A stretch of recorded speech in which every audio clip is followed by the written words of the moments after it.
මම මේ හිතමින් හිටියේ මොකද දන්නවද? අද හිත ගැන කතා කරන්න ඕන කියලා.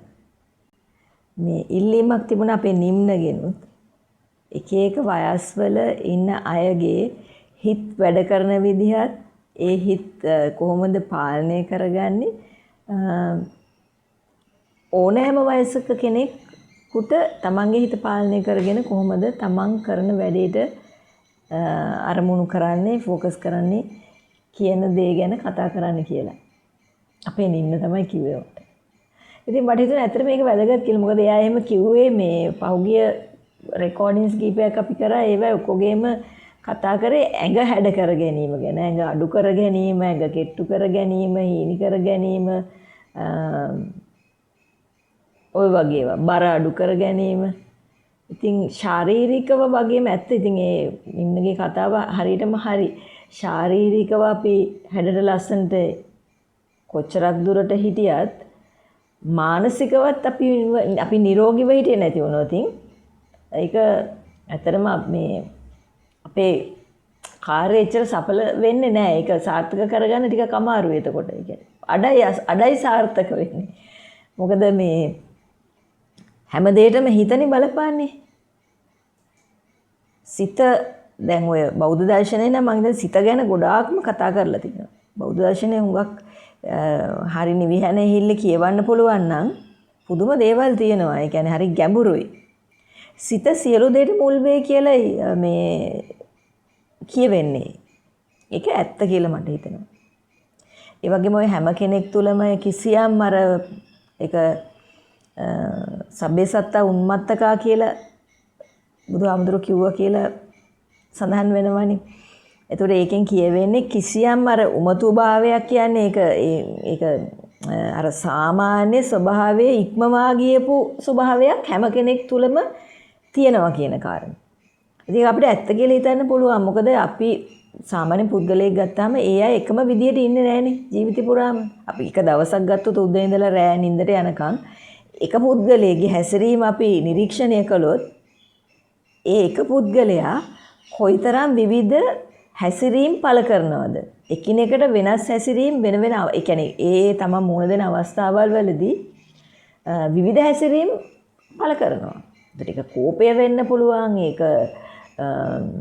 ශෝකය වෙන්න පුළුවන්, ඒක කිසියම් කලකිරීමක් වෙන්න පුළුවන්, හිත අවුල් වෙච්ච වෙලාවක් වෙන්න පුළුවන්, හිත අපැහැදිලි වෙච්ච වෙලාවක් වෙන්න පුළුවන්. ඒ වගේම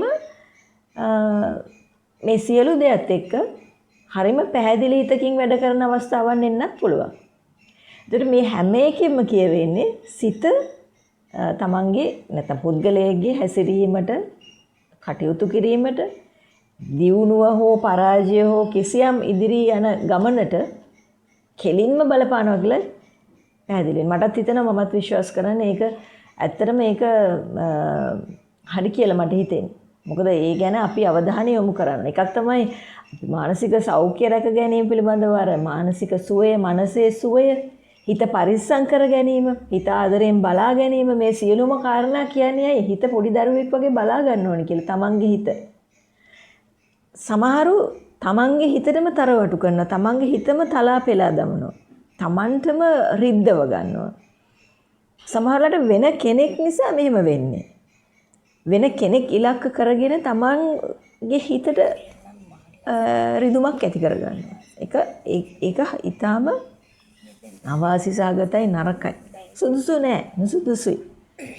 එහෙමනම් අපි කොහොමද එවැනි තත්ත්වයකින් ගැලවිලා සාමාන්‍ය විදිහට අපේ වැඩ කටයුතු කරගන්න පුළුවන් තත්ත්වයෙන් ඉන්නේ? කියන්නේ සැහැල්ලුවෙන් ජීවත් වෙන්න, සතුටෙන් ජීවත් වෙන්න, ප්‍රීතිය භුක්ති විඳින්න, වැඩ කටයුතු වලට අරමුණු කරන්න, හිත පැහැදිලිව තියාගන්න අපි කොහොමද වැඩ කරන්නේ? ඒක හරියම වැදගත්.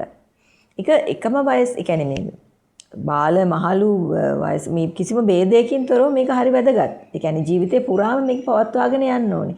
දැන් සමහර වෙලාවට වයසට යනකොට සී කල්පනාව නැති වෙනවා කියලා කියනවා, අඩු වෙනවා කියලා. එතකොට දැන් ඔය නොඑක් නම් වලින් විවිධ රෝග තියෙන. ඇත්තටම ඕවා කී වැඩි ඉන්නත් හොඳ නැහැ. මොකද නිකන් අනවශ්‍ය විදිහට මේවා මිනිසුන්ගේ හිතවල තැන්පත් වෙන්න පුළුවන්. ඉතින් පොඩ්ඩක් හරි මොනවා හරි දෙයක් අමතක වුණොත් එදිනෙදා ජීවනයේ මෙන්න මේ අර ලෙඩෙත් දන්නේ නැහැ මේ ලෙඩෙත් දන්නේ නැහැ මට තියෙන්නේ කියලා ඔය ලෙඩවල් ඒවා ගැන වැඩිපුර කියවන්න ගියාමත් අපිට එහෙම වෙනවා. නමුත් අපි දැනුවත් වෙලා ඉන්න ඕනේ. ඒක හොඳයි. මේක අනවශ්‍ය විදියට අපේ හිතට බාධාවක් කරගන්න හොඳ නැහැ. මොකද ඒක අපි නොදැනුවත්වම අපි යටිහිතේ තැන්පත් වුණොත් ඒකත් සමහර විට අපිට වැරදි බලපෑමක් එන්න පුළුවන්. හිත කියන්නේ එච්චරටම සියුම් දෙයක්. මම පහුගිය කාලේ පුරාම ඒ කියන්නේ මම සමග ඒ කියන්නේ මගේ සිතත් මගේ මේ එදිනෙදා ජීවන රටාවත් එක්ක මගේ අත්දැකීම් වලින් ලබාගත්තු ඉගෙනගත්තු දේවල් සහ මම සියුම්ම නිරීක්ෂණය කරපු සමහර වෙනත් අයගේ හැසිරීම ඒ කියන්නේ පොදුවේ සමාජයේ ඉන්න අයගේ මම දන්න කියන අයගේ මට අහන්න කියවන්න දකින්න ලැබෙන මේ සියලුම කාරණා අරගෙන බැලුවාම මහා පුදුමාකාර විදිහට මේ ගැන කතා කරන්න තරම් වැදගත්කමක් තියෙනවා කියලා මට හිතුණා. ඉතින් මේ කාරණේ ඇත්තටම මේකේ ගැඹුරු බව අනවශ්‍ය මට්ටමකට ගියොත් ඒකත් අපිට නිකන් මානසිකව අපිට කරදරයක් වෙන්නත් පුළුවන්. මොකද අපි බය වුණොත් අනවශ්‍ය විදිහට මට මෙහෙම මොනවා හරි ප්‍රශ්නයක් වෙයිද දන්නේ නැහැ මම ලෙඩ වෙයිද දන්නේ නැහැ මට මානසිකව මොනවා හරි මට ප්‍රශ්නයක් තියෙනවද දන්නේ නැහැ මෙහෙම කියලා يعني තේරුමක් නැතුව හිතන ඒකත් ගැටලුවක්. නමුත් මානසික සුවය කියන එක මං කියන්නේ මේ මානසික අසනීප කියන කාරණේ අපි වෙනම දවසක කතා කරන්න ඕන කියලා මට හිතෙනවා. මොකද මේ දැන් ඔය ඇත්තටම මේ මානසික ආතතියෙන් ප්‍රශ්න ඇති වෙච්ච අය බොහොමයක් අපේ සමාජයේ ඉන්නවා. එතකොට දැන් මෙතන තියෙන පැටලිල්ල තමයි දැන් ඔය ડિප්‍රෙෂන් තිබුණා මට ડિප්‍රෙෂන් හැදිලා හිටියා. එහෙම නැත්නම් මට ડિප්‍රෙෂන් තියෙනවා. මම මේකට බෙහෙත් ගන්නවා කියමින් ඉන්න කොටසකුත් ඉන්නවා. එතකොට ඒක සමහර වෙලාවට හිතලා නම් කියන්නේ ඒක ඇත්තම නෙවෙයිද කියලා අපි දන්නේ නැහැ. ඒ නිසා එහෙම ඒක වෛද්‍යවරයෙක් ඒ ගැන හොයලා බලලා ඒ පසුබිම හොයාගෙන ඒක හරියටම හඳුනාගෙන ඒකට ප්‍රතිකාර කරන එක හරිය නැත්නම් තෙරපි හරි මොනවා හරි ඒ සම්බන්ධව වැඩ කරන එක වෙනම කාරණයක්. එතකොට නිකන් අපිට හිතලා ඒක අපි කියන්න ගිහිල්ලා දැන් ඕක නිකන් අර රැල්ලට කියන දැන් ඕනම දෙයක් තියෙනවනේ සමාජයේ අර රැල්ලට යන තත්ත්වයක් තියෙනවනේ. එතකොට මේකත් පහුගිය කාලේ මම දැක්ක ඔය ડિප්‍රෙෂන් කියන එක ඔය ඩිමෙන්ෂියා කියලා ඔය අලුතෙන් දැන් ශ්‍රී ලංකාවේ කවදාවත් එහෙම වචනයක් අපිට ඇහිලා තිබුණේ නැහැ. අපි දන්නේ නැහැ නේ එහෙම ලෙඩවල් ගැන. අපේ වයසක අපේ ටිකක් අවුරුදු 30-40ක් ඈතට කල්පනා කරලා බැලුවොත් ඒ ඉන්න අපි දන්න කියන අය දැන් වයස්ගත වෙලා ඉන්න අය වුණත් අපේ ආච්චිලා සීයලා වුණත් අපිට මතක ඇති කාලේ ඉඳන් ඒගොල්ලන්ට එච්චර අර සිහි කල්පනාව අඩු වෙලා මේ තියෙන සියලු දේ මතක නැති වෙලා එහෙම ඒවා හරි අඩුයි. ඉතින් ඒකට ඇත්තටම හොයාගන්න ඕනේ අපි මොකක්ද ඒකට හේතුව කියලා. ඒ කාලේ නම් හරි ෂෝක් මේ කාලේ මෙහෙමයි මේ කාලේ ප්‍රශ්න වැඩි ඔහොම කියලා සංසන්දනය කරන දේකුත් තියෙනවනේ. ඒක නෙමෙයි මම මේ කියන්නේ. ඉතින් එහෙම හැම අවස්ථාවකදීම අර ඉස්සර නම් හොඳයි ඉස්සර මෙහෙම නෑනේ දැන් හරි ප්‍රශ්නේ කියලා වගේ මිනිසුන්ගේ අදහසකුත් තියෙනවා. ඒ කියන්නේ ඉතින් ඒක එහෙම තමයි. ඉතින් ලෝකේ හැමදාම එකම විදිහට තියෙන්නේ නෑනේ. සමාජය හැමදාම එකම විදිහට තියෙන්නේ නෑ. අපේ පරිසරය වෙනස් වෙනවා, ලෝකේ වෙනස් වෙනවා, සමාජ තත්ත්වයන් වෙනස් වෙනවා, මිනිස්සු වෙනස් වෙනවා. අලුත් තාක්ෂණයන් ඇවිල්ලා අලුත් දේවල් ඇවිල්ලා ලෝකේ මිනිස්සු වැඩ කරන විදිහ වෙනස් වෙනවා. එතකොට අපිට අතීතය හොඳයි කියලා එහෙම අතීතයත් එක්ක මේ අර එහෙම වෙනස් විදිහකට මේ මුළු ගැන්විලා ජීවත් වෙන්න බෑ. අපිත් ඒ ක්‍රමයට අනුගත වෙන්න ඕනේ අපේ ක්‍රමයක් හදාගෙන අපිට හානියක් නොවන ක්‍රම. ඇත්තටම ලෝකේ වෙනත් රටවල් එක බලුවම ඔය මිනිසුන්ට තියෙන ප්‍රශ්න බැලුවාම අපේ රටේ මිනිසුන්ට තියෙන ප්‍රශ්න එහෙම බැලුවොත් අඩුයි ඇත්තටම සාපේක්ෂව බැලුවොත්. අපේ අය නිරෝගී බොහොම. තාමත් පුරුවට ඉල්ලලා ලෙඩ මේ දාගන්න අර කිසිම දෙයක් වෙලාවට නොකර කිසිම ව්‍යායාමයක් නොකර එකම තැන ඉඳගෙන එකම ඉරියව්වෙන් ඉඳලා මේ වගේ මොන හරි පරිගණක තීරයක් හරි මොකක් හරි ස්ක්‍රීන් එකක් දිහා බලාගෙන ඉඳලා ඇස් දෙකෙන් මොන හරි ප්‍රශ්නයක් ඇවිල්ලා හරි එහෙම නැත්නම් රුධිර පීඩනය වැඩි වෙලා හරි නැත්නම් බර වැඩි වෙලා හරි මොන හරි ඒ වගේ ප්‍රශ්න ඇති වෙලා ඒවා මට හිතෙන්නේ ඒවා අපි අපේ තියෙන නොසලකීම සහ නොදැනුවත්කම ඌමනාවක් නැතිකම නිසා ඇති කරගන්න ප්‍රශ්න ඒවා. ඉතින් ඊට වඩා වෙනස් මේ මානසිකව කෙනෙක් අයහපත් තත්ත්වයට පත්වනවා කියන එක හරි සියුම් කාරණයක්. ඉතින් අපි බලන්න ඕනේ අපි හැමෝම අපි ගැන ගොඩක් සැලකිලිමත් වෙන්න ඕනේ. අපේ ජීවිතේ අපේනේ. මගේ ජීවිතය අයිති මට. ඔබේ ජීවිතය අයිති ඔබට. අපි වටා කොයි කවුරු හිටියත් අපි ගොඩාක් ආදරය කරන අය ඉන්න පුළුවන්.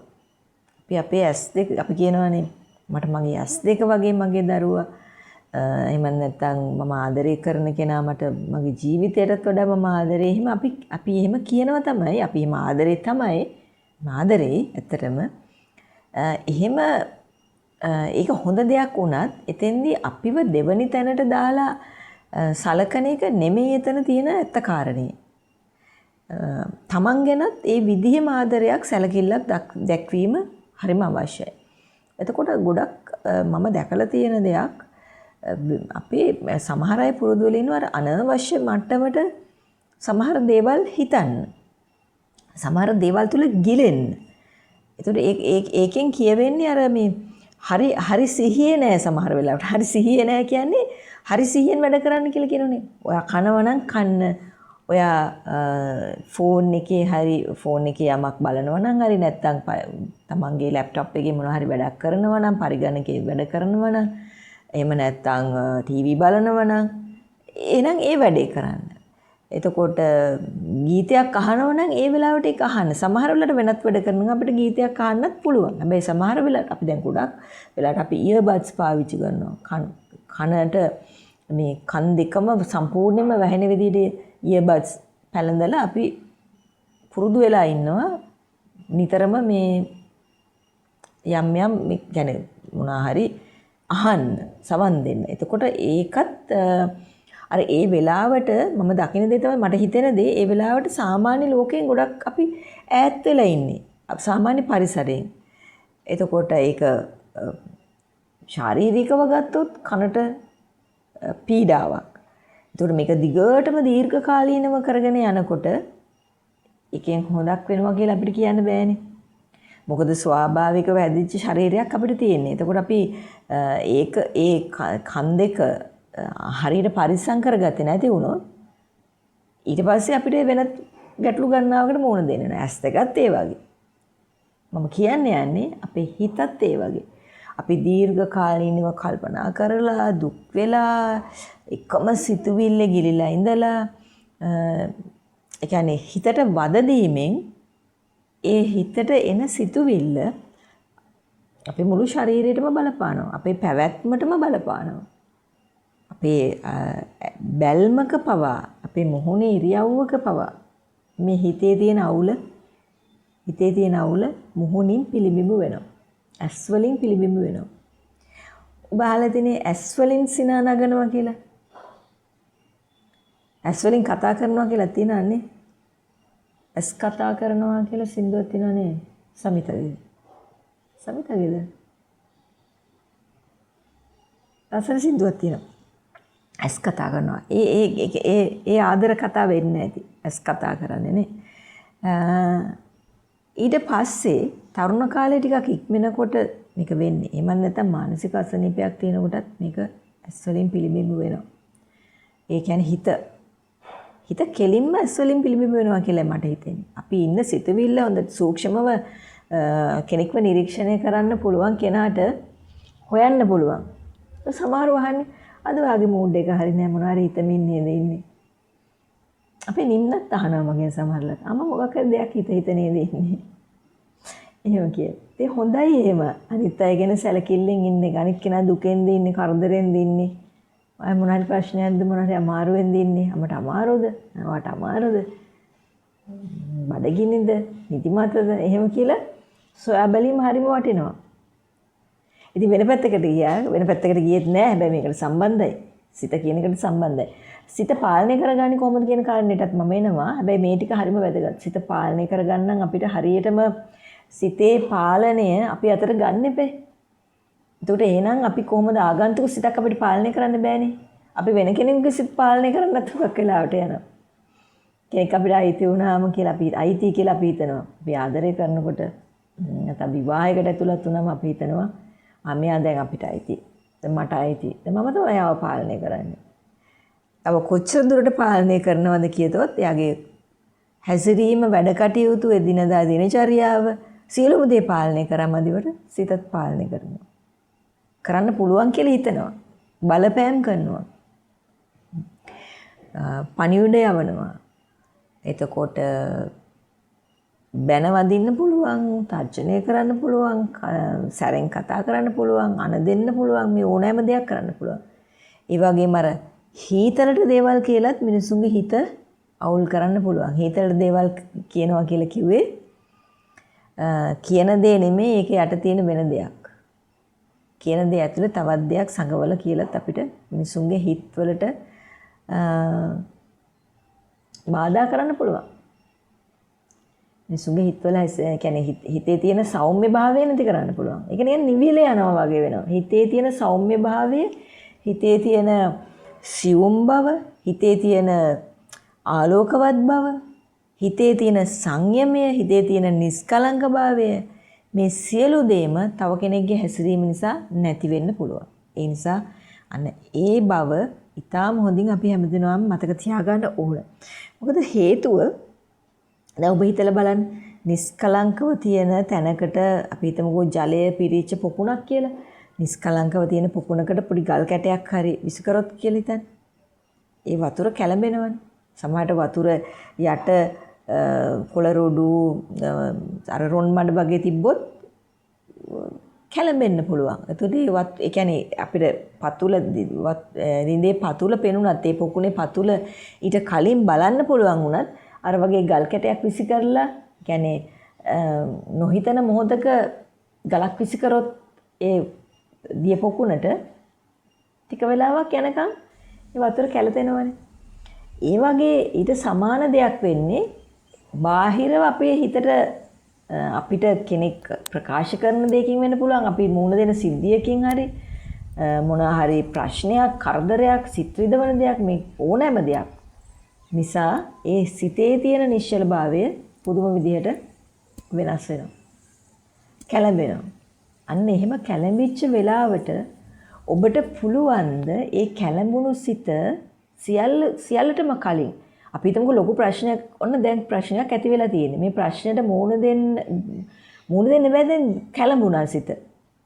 එතකොට කොහොමද අපි මේ ප්‍රශ්නෙට උත්තරේ හොයන්නේ? අපිට හරි දෙයක් හිතට එන්නේ නැහැනේ මේ කැළඹිලා තියෙනකොට. ඒ නිසා හිත ආපහු පොඩ්ඩක් නිස්කලංක වෙනකන් අපි ඉන්න ඕනේ. අන්න එහෙම ඉන්න වාට පුළුවන්ද කියලා ටෙස්ට් කරලා බලන්න.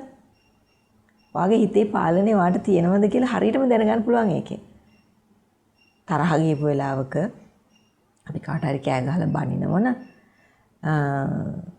එහෙමත් නැත්නම් මොනවා හරි දෙයක්කට හානි කරන විදිහට අපි හැසිරෙනවන අන්න ඒ සිතුවිල්ල පාලනය කරගන්න පුළුවන්ද?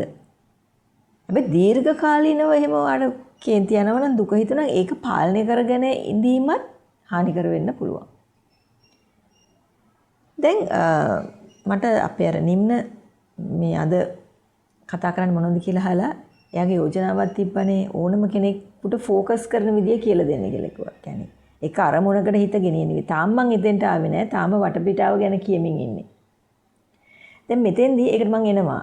මට අමතක වුණේ නැහැ. මං ඒ කාරණේ කියනවා. ඊට කලින් තව එක වැදගත් දෙයක් කියන්න තියෙනවා. ඒ මොකද්ද?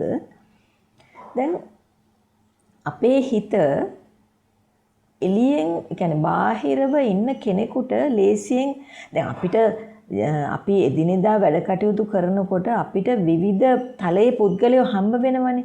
එතකොට සමහර අය ඇත්තටම අපි හිතමුකෝ කාර්යාලය කියන්නේ අපි වැඩ කරන තැන ඉන්න පුද්ගලයෝ එක්තරා ප්‍රමාණයකට විතරයි අපිට ඒගොල්ලන් අදාළ වෙන්නේ. අපේ රාජකාරි මට්ටමින් බාහිරව ලොකුවට අපිට ඒ අය සම්බන්ධ වෙන්නේ නැහනේ. එතකොට එතෙන්දී අපි ඒ අය ආශ්‍රය කරන විදිය වෙනස්. ඒ අය කියන දේවල් අපිට අපේ ගොඩාක් කියන්නේ සියුම් දේවල් අපේ හිතට බලපාන දේවල් අපිට කතා කරනවා නම් ඒ අය ඒක ටිකක් අනවශ්‍ය එකක්.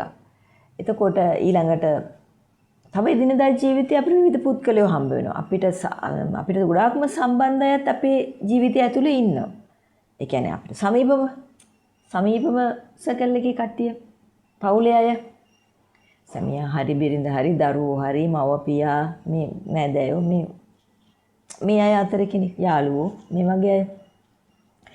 එතකොට දැන් මෙන්න මේ අය මම කලින් දවසක මම හිතන්නේ වෙනම කතා කළා ඒ වීඩියෝ එක තාම මේ ඒක මට මම හිතන්නේ දාන්න බැරි වුණා තාම අර ටොක්සික් මිනිස්සුත් එක්ක කියන්නේ විෂ සහිත මිනිස්සුත් එක්ක අපි ගනුදෙනු කරන්නේ කොහොමද කියලා.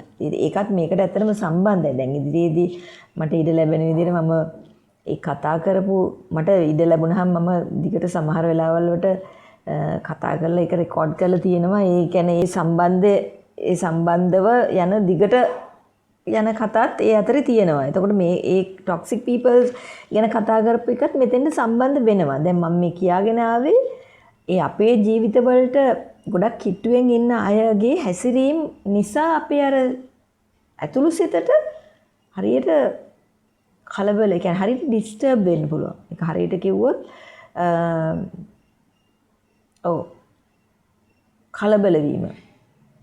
කලබල වෙනවා, කරදර වෙනවා, අවුල් වෙනවා. හිත රිදීමත් ඉතින් අවුල් වීම එක කෑල්ලක්නේ. එතකොට මේක කෙලින්ම ඒ පුද්ගලයාගේ තියෙන පෞරුෂය අනුව මෙන්න මේ දරා ගැනීම වෙනස් වෙනවා. එතන තමයි අපිට තියෙන ලොකුම අභියෝගය. මොකද සමහරු කියනවානේ මම හරිම උගලන් අහලා තියෙන්නේ. මම හරි ඉමෝෂනල් කෙනෙක්, මම හරිම සංවේදී, මට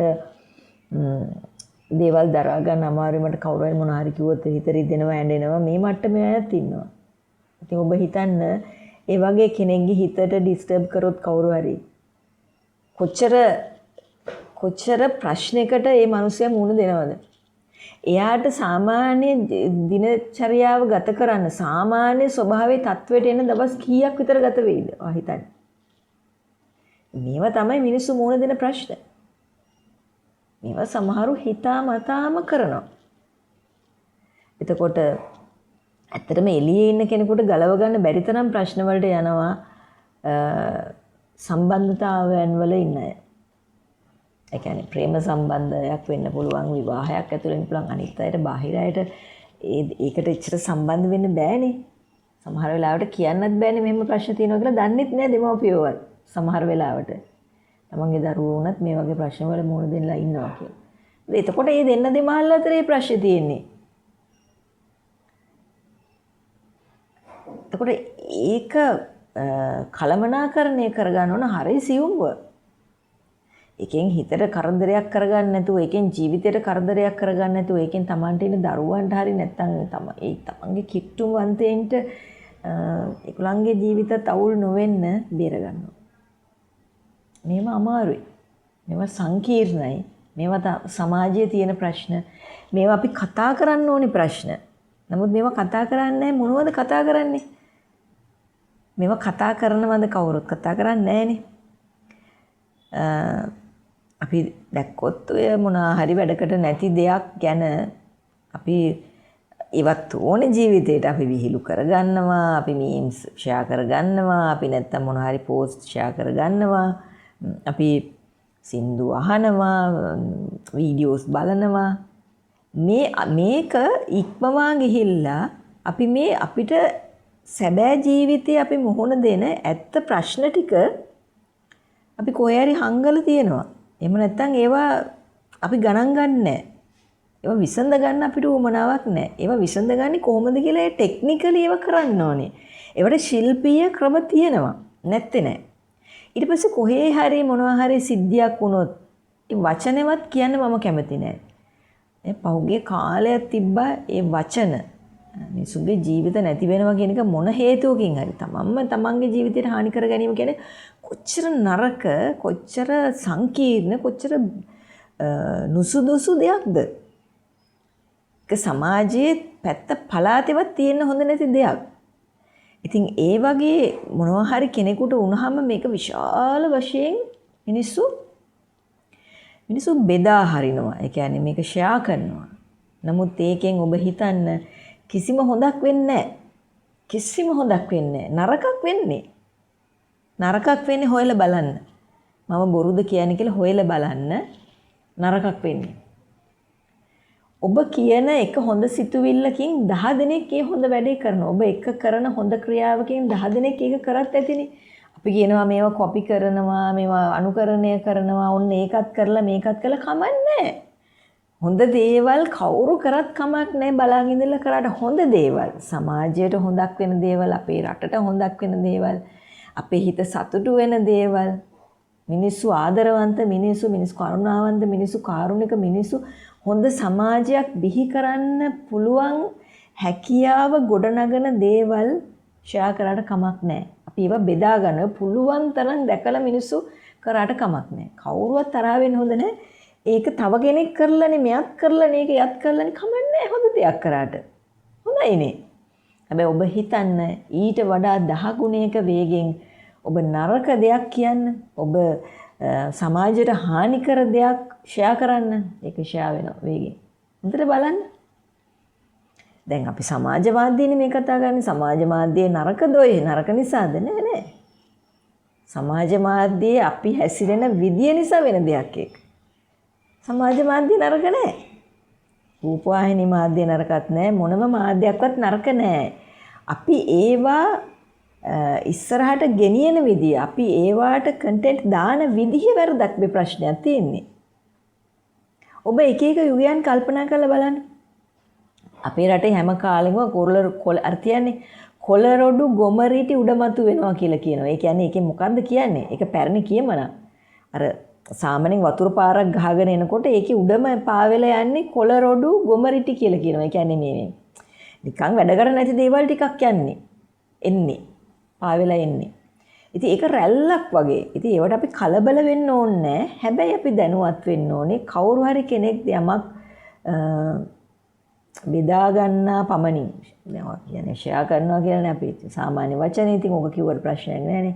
අපි ඒක ෂෙයා කරගන්න ඕනේ. ඒක ෂෙයා කරන්න කලින් තප්පරෙන් අපිට කරන්න පුළුවන්නේ. අපේ ෆෝන් එකේ අපිට යමක් කරන්න ඒක ෆින්ගර් ටිප් එකෙන් අපිට පුළුවන්. අපිට වැඩි වෙලාවක් යන්නේ නැහනේ. ඒක හොඳද නැද්ද කියලා ආයෙ හිතන්න ඕනේ අපි. ආයෙ හිතන්න ඕනේ. මම දැන් අද කතා කරමින් ඉන්නේ මේ හිත පාලනය කර ගැනීම ගැන අපේ නිම්නගේ ඉල්ලීම පරිදි. හැබැයි මම මේ වෙන මොනවද කතා කරන්නේ නැහැ. මම ඒකට සම්බන්ධම කාරණයක් මේ කතා කරන්නේ. අපි මොනතරම් හිත පාලනය කර ගැනීම ගැන කතා කරත්, මොනතරම් ඉලක්කයට යන හැටි ගැන කතා කරත්, මොනතරම් දේවල් අපි අලුත් අදහස් ගෙනාවත් ඒක ප්‍රයෝජනීය 100ක් අපිට ලැබෙන්නේ නැහැ. අපි ඒක හරියට කළමනාකරණය කරගත්තේ නැති වුණොත්. සෝෂල් මීඩියා වල බලය ඔබේ අතේ තියෙන්නේ. ඔබේ දුරකථනයෙන්, ඒ කියන්නේ අලුත්ම ස්මාර්ට් ෆෝන් එකකින් නේද? ස්මාර්ට් ෆෝන් එකකින් ඔබට කරන්න පුළුවන් මොකක් දේවල්. ඔබ බෙදා ගන්න ඔබේ හොඳ අත්දැකීම්, ඔබ බෙදා ගන්න ආදරණීය දේවල්, ඔබ බෙදා ගන්න සතුටුදායක දේවල්.